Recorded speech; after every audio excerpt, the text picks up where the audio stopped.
Welcome back to the Ready Room. I'm your host, Brittany McLean Campbell, and we are just around the corner from the World Cup Series beginning in the pool. And to talk all about it, to tee up the meets, to break it all down, I have our favorite co-host, Kylie Masse, 5-time Olympic medalist, of course. Kylie, how are you? I'm good, thanks. How are you? It's so great to be back in studio. It's so great to have you back in person. We always prefer this, so thank you for taking the time while you're home because we know it is hard to come by, but we are so grateful. I wanted to kind of break down the three meets, the three stops, a little bit of what it is, because as athletes, it is a part of, the routine every year. But I think as a fan, when I'm even consuming it, I'm left with a few questions as to how it all works. Let's break it down. So we're going to talk about it. We'll start. Where are you heading off to tomorrow? Tomorrow I fly to Indianapolis, where we will race for 3 days as the first stop, like you mentioned, in Carmel. Okay, Carmel, Indiana is stop number one. So the World Cup Series is 3 different cities that host, like you said, 3-day competitions. And it's short course meters. I did want to note that. Short course meters happens in the fall every time. And typically this one's called the North American circuit. There's been previous years where they do them all within Asia. They've done previous years where you've been quarantined to one location. I know during COVID that was a little bit of the fact. But they happen in the fall. One question I had for you is, do you view this as the end of the season, or do you view this as the beginning of a new season? I personally view it as the beginning of a new season, and I think that approach varies with each athlete and the quantity of competitions throughout their season, but I like to look at it as the beginning. I agree. I think it also takes a little bit of weight off of, if you continued, I think, to go through the motions the same and are 2 more months of this, oh my goodness, that's a lot as an athlete. And it also allows you to would assume, not put a ton of pressure on an exact time or result, because you're this is the beginning of the season. I'm just getting started. It's a bit of a test of where you're at. I wanted to bring a little context to kind of the athlete mentality, knowing that, of course, some of the best swimmers in the world are there, and we're going to get to it. But are you able to kind of go into a meet like this a little bit more relaxed than you would a World Championships or an Olympic Games? I think for sure. I think as a high performance athlete and having such high expectations on yourself, you're always going to have large expectations for yourself, no matter what the competition is. But I do believe that most people can go into this set of 3 meets feeling a bit more relaxed, knowing that it's the beginning, knowing that it really doesn't matter, and the results here aren't going to correlate exactly to what they could do next summer. So yeah, it does bring the fun element back into it a little bit more. And fun, I think we need that more as athletes, because you constantly are putting a lot of pressure on results, but this is kind of like a chance. A few of the things, because I genuinely wanted to add, why does this exist? Why does it matter? I would say that international competition annually is important for development, right? Because we look at the World Championships, they come every 2 years. You look at the Olympic Games, they come every 4 years. This is something that every athlete has a choice to opt in, opt out. Every country has different kind of decisions on how they decide who gets to go, who doesn't. We are going to have a Canadian stop as a part of this series, so we kind of buried the lead there. But there are 3 different locations. You mentioned Indianapolis is where you're flying to first for Carmel as the first stop from the 10th to the 13th. The second stop is going to be in Westmont, Illinois from October 17th to 19th, and then we bring it back to Toronto, the Pan Am Pool. That will start from October 23rd to 25th. Now, one of the things I wanted to note about the Toronto stop is that it's kind of not only a national team opportunity, but there's also opportunities for club athletes to compete as well. And to me, I look at that as a developmental kind of if you're getting the chance. I know a few years ago when we hosted the World Cup last, there were some athletes that were getting the first chance to race against some of the biggest names in the world, and they were doing it in their own backyard. Talk to me about how cool that is as an athlete to be able to maybe, I know some of our distance swimmers were in a heat with Katie Ledecky as she broke a world record. Talk about what that does for a developmental athlete. Oh, it's huge. I think it's an incredible opportunity to, just be exposed to being around your idols and your role models, and to really get that level up in competition, because like you said, you don't get that international exposure unless you make a international A team or maybe B team or junior team that following summer. So this gives a lot of athletes and younger age group swimmers the opportunity to get up there, race, be exposed to the intensity and the high level skills that the athletes here at the World Cup are going to be executing. Yeah, and I think that is such an important factor when it comes to, we talk a lot about, we work in 4-year quads and what is LA going to look like. And there's a chance that we haven't met everyone that's going to the Olympics for Canada in LA. And it excites me when you see events like this on home soil, that the chance for more to race, the opportunity ahead of other people, and maybe that somebody in the stands that maybe didn't get a chance to qualify is going to be watching this event, because visibility is everything. Being able to go to these competitions and watch. I know they said, someone like Summer McIntosh hasn't been home racing in, I think it's almost 2 full years. So think of what she's achieved since she's been home last, and the crowds and the eruption. So we're looking forward to that energy in Toronto. And we're going to end with a little tee up to what you're looking forward to as well. But athletes, the high level competition, it is there. It is a little bit of always a guessing game of who's going to opt in and who's going to opt out. So this year we have what World Aquatics has deemed the notable 9, which are the kind of representatives that are going to all of the 3 stops. And I'll quickly list them out. Summer McIntosh is headlining that group. Kate Douglas, American, Kayla McEwen from Australia, Molly O'Callaghan, also Aussie, Reagan Smith, one we'll talk about there as well, Thomas Chekon, Hubie Koch, Josh Leando, Canadian star, and Noe Ponte. So those are the 9 that were confirmed very early on. They committed to all 3 stops. But also since then, they've added many Olympic and world champions. We have Adam Peaty, Chad Leclos, Lanny Pallister, and Gretchen Walsh, who is arguably one of the best short course meter swimmers, even though she's only done like 2 short course meters ever competitions. Crazy. So when you hear all those names, as an athlete, does it kind of like elevate the preparation a little bit, knowing like, okay, everyone's showing up to this. Like, I want to be a part of it. I want to get in on it. Yeah, it's interesting. I think it's, like you said, the approach for everybody is different, and you don't really know how it's going to go until the meet starts. But some people might be really prepared. Some people, again, might just have started getting back into training. But everyone has incredible accomplishments under their belt. And no doubt, no matter what shape they're in or no matter when they started training again and what part they are in their season, it's going to be fast swimming. And it does bring the pressure up a little bit to know that, people are going to be swimming fast. I think about it as a comparable a little bit to like a dual meet season in university, or maybe there's an in-season meet where you had to get up and race, and every day in practice and theory is you setting yourself up for getting up and racing.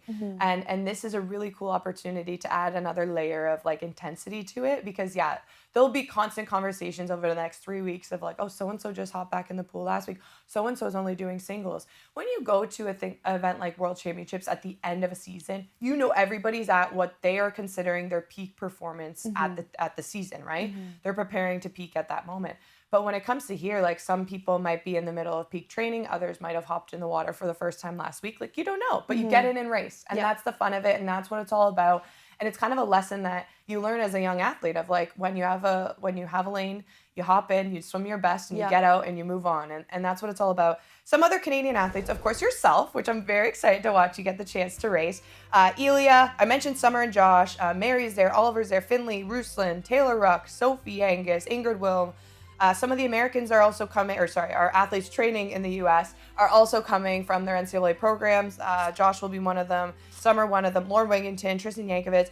I could keep going, the list goes on. So is it almost a little bit of a team reunion after not getting to see people for the last couple of months? Are you looking forward to reconnecting with some teammates? I am, yeah. It's always fun. Like you said, people are training all over the world, so to be able to come together not just once or twice for trials and then for the final meet of the summer, but to do it this early on in the season is always exciting and motivating to be around my teammates. Yeah, from your perspective, I just wondered, like, how do you decide whether or not to compete at the World Cups? Like, I'm sure there's been some season in your career where you're like, that's not going to serve me right now, or I need to not do that. This year you opted in. It seems like a lot of other athletes chose to do so as well. So what leads to that decision to opt into an event like this? Yeah, I think thinking about where you're at and what your season is going to look like coming up. I know even for us in North America, we have a very different setup this year compared to the Europeans. They have European championships this fall. They have European championships in the summer. So I think just taking a look at what your season is going to look like, taking a look at and think to yourself about how much time you might need to take off after World Championships in the summer. So that's where I ultimately make the decision. For me, last summer, I took a break after Paris for a long time and contemplated what I wanted to do. And so the World Cups last fall didn't serve me. I just felt like they were too far and I wasn't ready to commit to that in that moment in early September. And this year, I felt like, you know what, they're closer. I'm swimming, I'm training, so why not get up and race and just see what I can do, continue to work on those skills and race the best in the world. Yeah, it really is. Like, location has to be a factor too, right? Like, you think it's as simple as hopping on a plane and going across the world, but it's never that simple. You're changing time zones. You have to leave earlier. You're putting your rest of your life on hold. Like, I think about all these athletes still in university that are competing here. They wouldn't have gotten the chance to do that if this series was happening in Europe, in Asia. Yeah. So making the most of being close to home, I think, is great. I wanted to kind of talk about something else on the line, and we haven't really mentioned it yet, but it's the money. Financial decisions have to be made when you're at a point in your career like yourself, and you're definitely a professional now. And because of that, you do have to factor into, okay, what competitions on my schedule are not only going to serve me as an athlete, but also are going to help fund the rest of my season. This is an opportunity where there is a lot of prize money on the line. So it's one of those series where not only is every stop have the ability to win money, but then there's also kind of a cumulative prize at the end of the World Cup series. So all 3 stops. And that's why you'll hear all these statements being like, they've committed to all 3, or they're going to 2. Leon Marchand is, unfortunately for the rest of us in Toronto, only going to the first stop. So there are examples of athletes that are just going to go to 1. But in theory, if you want to make the most of what is potentially out there financially, it is best to go to all 3 because you put your name in that overall prize pot. I will let you know a total of $1.2 million up for grabs across the 3 stops. Last year, actually, it was almost at 1.5 million because of all of the world records broken. Yeah. So anytime an athlete breaks a world record, it's an automatic $10,000 bonus for that athlete. I always found it funny. I remember Gretchen Walsh at Short Course Worlds when it's like maybe they break the world record in prelims and then they go do it again and then the next stop comes back. Like in theory, in one event, Gretchen could, or any of you athletes, but Gretchen, because she just did this, can go and break a world record in one event 6 times. That's 60 grand. Like that's like not only season changing money, but that is putting a dent on, you know, what a yearly salary would look like for somebody outside of the pool. So this is what we're so proud of as a sport to have gotten to, and this makes a big difference. Just a bit of the breakdown in terms of money as well. Top 20 scores for men and the top 20 scores for women will receive cash prizes. So first is $12,000 through 20th, which is at $4,000. Those scores are a combination between their World Aquatics points and their place. So they calculate the combination of the 2 of them. So across 1 stop, the biggest prize is 12 up to 4, but that's 4 for the 20th. So you could still throw in an event and you're like, maybe it's not my strength, but if I come 12th, that's still, you know, a decent amount of money to bring home. And then the total World Cup series, there's $100,000 on the line for the winner, down to the 8th place, which is $10,000. And I mentioned the world record bonus, but there's also a bonus if you get what's called the Triple Crown. So you win an event across all 3 stops. So say you did the 50 back on all 3 and you won an event across all 3. So that's just a bit of the financial kind of opportunities that are out there. I know when you're swimming and you're thinking about hundreds of a second, you're not likely thinking about, oh, I just lost $2,000, but you're thinking about, okay, going to these 3 stops can potentially set me up to put myself in a position to win some money. And that's never a bad thing. Exactly. As an athlete, you're looked at as a professional. I wanted to ask you event-wise, like how do you make a decision on what you enter in? We know you to be focusing more on your sprint events lately. Are you going to dabble with the butterfly or anything like that? I think so. I've now entered, I believe, the 1500 of flyback and free. Ooh. So we're going to just take it day by day and see how we feel through each stop, and go from there. But yeah, I'm really, like you said, just looking forward to the opportunity to race, looking forward to hopefully putting my name up there for some financial opportunities, and yeah, ultimately just have fun and set myself up well for the year. Yeah, I think we always shy a little bit away from talking about money because it's always been like, that's not why we do what we do, and that's not why we say. But at the end of the day, in order to keep doing what you're doing, money is a factor. You know, you're at a point in your career where you do have to make decisions based on what does the rest of your life look like. And we're not in a sport that you're going to make generational wealth to fund your future family. So I think it's important for us to continue to talk about this, because I think in order to talk about it, we are continuing to kind of push that level of expectation forward. So I think the money is important, and we should lean in on that and acknowledge that that sometimes does have to factor into decisions, into what meets you're going to compete in. Exactly. With that, the other thing like I'd consider on the line is a little bit of bragging rights, right? Some of your biggest competition, you specifically, all of the 3 medalists in your very event, the 100-meter backstroke from the Paris Games, are going to be competing. We have Kylie Masse, we also have Regan Smith and Catherine Burkhoff. Talk to me about racing them I would assume with Regan and Catherine, because they're within North America, you get to go to like an in-season meet and you get to see them every once in a while. But knowing that the best of the best in the events that you swim are going to be in the lanes next to you, like talk to me as an athlete how you approach that.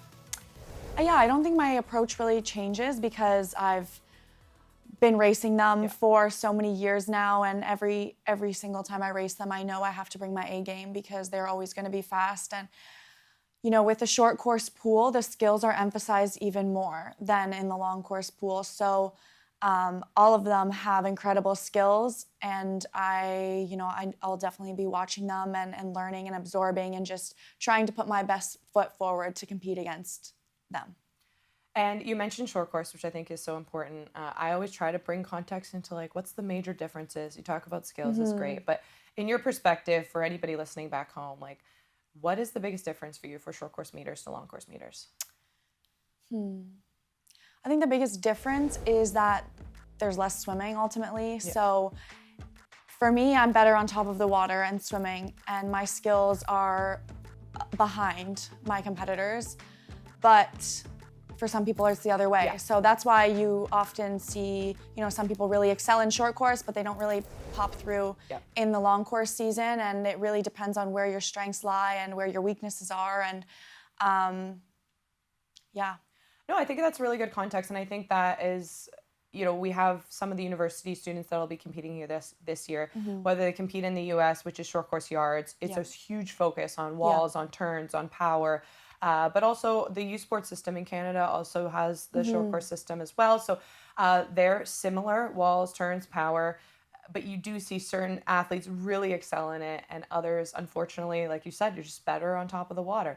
You are still very good at short course, and we'll get to watch you shine over the next few weeks. I'm looking forward to it. I wanted to ask you about the logistics, because I'll be the first to admit, I have never competed in a World Cup. So as an athlete, I didn't experience it, but I'd love to learn from you. It's like, you're getting on the plane tomorrow, you're heading to Indy. Is there someone from World Aquatics there to pick you up? Are you completely on your own? Like, how does that work? I believe someone will be there from World Aquatics. So I think through the federations is the communication with World Aquatics, and then they know your flight information and can obviously help with transport and stuff. And then once you're there, you can choose to stay in the host hotel, which then you're paying for your room and your food and the transportation. It's all included. I do believe you can also choose to stay on your own, but then you're responsible for getting yourself to the pool, your food, and all that. So, it's always fun to kind of be together, and I think that's what makes the World Cup so special as well. Like, early season, a little bit less pressure, short course, a little bit more fun, and just you really have the opportunity to connect with other international competitors and teammates because of the less pressure environment, and just being able to stay close to them, whether that's in the hotel and transport with them. You're not necessarily just with your federation and having to abide by, your federation's transportation schedule or food schedule.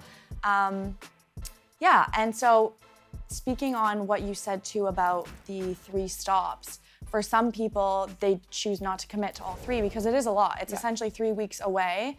We'll race Friday, Saturday, Sunday. Then we fly to the next stop on the Monday. We have the Tuesday, Wednesday, Thursday to train, race Friday, Saturday, Sunday, fly on the Monday, train Tuesday, Wednesday, race here in Toronto, Thursday, Friday, Saturday. So it's like a lot of moving parts. And that's why some people choose to opt to just doing 1. But doing all 3 is fun, and you really get the opportunity to meet with other swimmers and connect with them on a deeper level than when you're at a World Championships or an Olympic Games, when it's a lot more serious and there are a lot more parameters you have to follow. Yeah, because I think in your event specifically, you get to know people through the ready room, through yeah, your peers, you're not waiting to like with Kaylee before your medal ceremony and you bond that way. But somebody that doesn't swim an event you do, or somebody in the men's program, like all of a sudden you're having dinner together, chatting about the new Taylor Swift album, and you're like, how did we get here? But it's so fun, right? Yeah. And so I think that is also a good thing to kind of share with people back home, is it really does feel like it's an athlete like bonding experience. I noticed it on social media after. I'm like, oh, they're all so close. This is so fun. So it's a great way to connect, to network, to get to know one another at, like you said, a little bit of like a lower stakes environment, which is really great. And I also feel like people really feed off the energy. Like I know Reagan Smith last year with Kate Douglas, they had said like Kate broke a world record. So I was like, I'm going to break a world record. I'm like, is it that simple? I'm going to take notes. Like, okay, great. So, but it is true. Like you see your teammate do something, you're like, well, great. Like we might not be in the best shape we ever thought we were, but let's go give it a shot. Yeah. And you're doing practice together because oftentimes coaches can't travel. Right. I was going to ask you about that. If your coach is with a university program or with another pro group, like they might not necessarily have the freedom to take off the 3 weeks and leave the rest of your group. So often swimmers are on their own and, coaches are sending them workouts, but you might say, hey, you're doing this, like we can swim together, you combine your practices in a way. So it really is a unique environment. Yeah, so cool. Last question on logistics. Do you then, you mentioned like you go Monday, Tuesday, Wednesday, let's say, of practice. Are you then like going up to higher, yardage and then you drop back down again and you're racing? Or is it like, oh, I'm doing really hard practice every day and just like seeing what I can do? How do you approach that part of it? Yeah, I think I will be doing more of a let's maintain through it. Yeah. We obviously don't want to jump up and do too much, but we don't want to drop too low. Again, just because it is 3 weeks You have to make it through, yeah. you have to make it through and you want to come out Toronto. on the other side. Yeah. But I think you'll definitely see, especially those in the distance program, probably are doing a lot more intensity and a lot higher volume and maintaining that throughout. So I think it just depends on your program and really what your focus is for the World Cups. If it's just to race and have fun and get through it, or if it's, you're coming in ready to try and break time, a performance, that kind of thing too. The money, the win, the crown, all the things. Maybe if you won an event on the first 2 stops and you're like, on the third, I wasn't going to do so well, but then you're like, well, I might win my crown, and that's another, These are the things you got to think about. Okay, our last stop, and I just teed it up because you want to be at your best in Toronto, happens October 23rd through the 25th. We've been having the best weather ever, so I'm hoping that it's still beautiful in Toronto so that the rest of the world can see us in our best position. But wondered for fans at home, like, what are you most excited about for that event? To race on home soil. To race on home soil, I hope that the TPAS stands are packed. I just imagine, I can't even imagine being a young swimmer and having the opportunity to see so many incredible athletes from all over the world so close to home.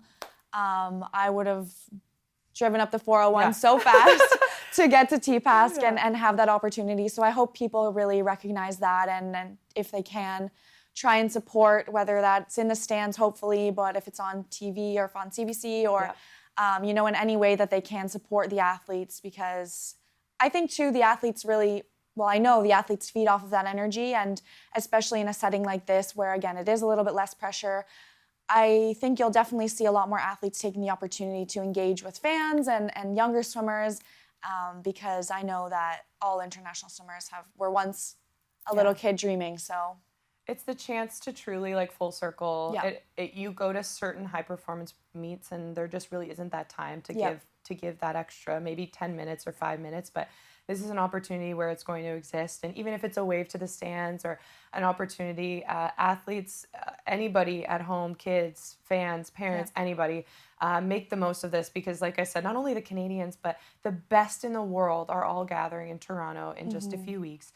But if you are unable to be there, all of it will be on cbcsports.ca and CBC Gem. We'll be taking you through it. We are so grateful to be able to cover it and to showcase the best swimmers in the world. So with that, I hope everyone at home is excited. I hope you're excited to race. I cannot wait for just to see, like you said, it's a little bit of a stepping stone towards what the next season is. And before we know it, we're going to be chatting pre-LA and we're like, how do we get here and where do we get here? But It's racing, it's fast, it's exciting. So with that, Kylie, thank you for breaking it all down with me. I had so much fun chatting. you. Safe travels. Thank you. I want all the little tidbits of who you're sitting at dinner with and who your new bestie is because I can't Send wait me to hear it. pics, yeah. Yes, please do. And with that, to all our fans back home, we're going to send you off with a little bit of if you're not already as excited as we are, we're going to send you off with the official World Aquatics hype video. Take a look.